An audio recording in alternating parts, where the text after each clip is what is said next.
enough time.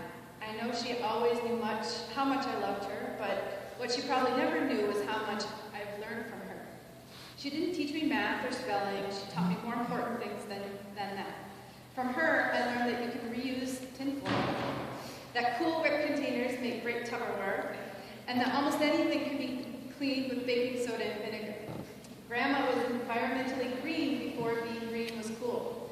Growing up with Grandma meant learning how to stack wood, how to pour cement to fix cracks, how to sew, how to make muffins, how to grow strawberries, and how to ripen tomatoes that aren't quite ripe.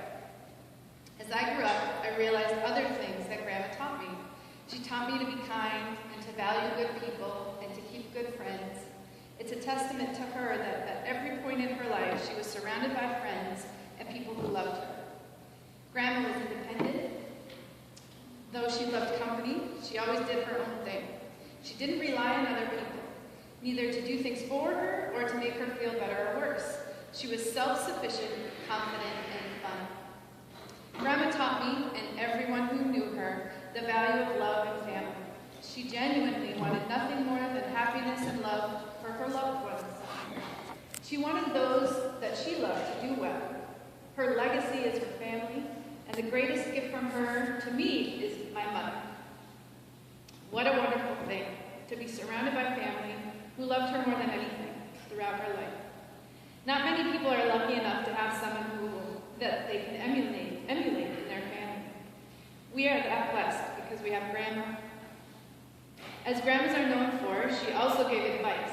But if you ask Grandma Betty what she thought, you'd best be prepared for the answer she gave you. Grandma had a wonderful way of telling you how things were, very matter of fact.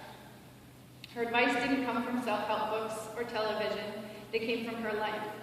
When she talked, you listened. She knew. She always knew the answer, and I can still hear her. The world isn't always fair. Sometimes people can be wrong. That's just the way it goes. She dealt with the important and ignored the minutiae. She focused on today and didn't dwell on the past. So many lessons from an extraordinary life. Dr. Phil has nothing in her. Grandma had a thoughtful habit of clipping out comic strips or Dear Abby columns and sending them to those she loved. When I was 26 and going through a rough time, I got a card in the mail, addressed to me in her signature handwriting that I will never forget. There was a card with an Ann Landers clipping.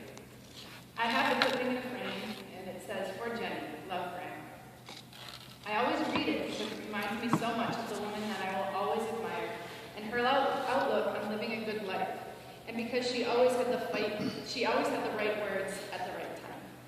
It reads, "After a while, you learn the subtle difference between holding a hand and chaining a soul. And you learn that love doesn't mean leaning, and company doesn't mean security. And you begin to learn that kisses aren't contracts, and presents aren't promises. And you begin to accept your defeats with your head held high and your eyes open, with the grace of an adult, not the grief of a child. And you learn to build all your roads on today, because tomorrow's ground is too uncertain for plans. And futures have a way of falling down in mid-flight. After a while, you learn that even sunshine burns if you get too much. So you plant your own garden and decorate your own soul instead of waiting for someone to bring you flowers. And you learn that you really can endure, and you really are strong, and you really do have worth. And you learn and you learn. And with every goodbye, you learn." Grandma, sorry it's taking so long to write you your letter.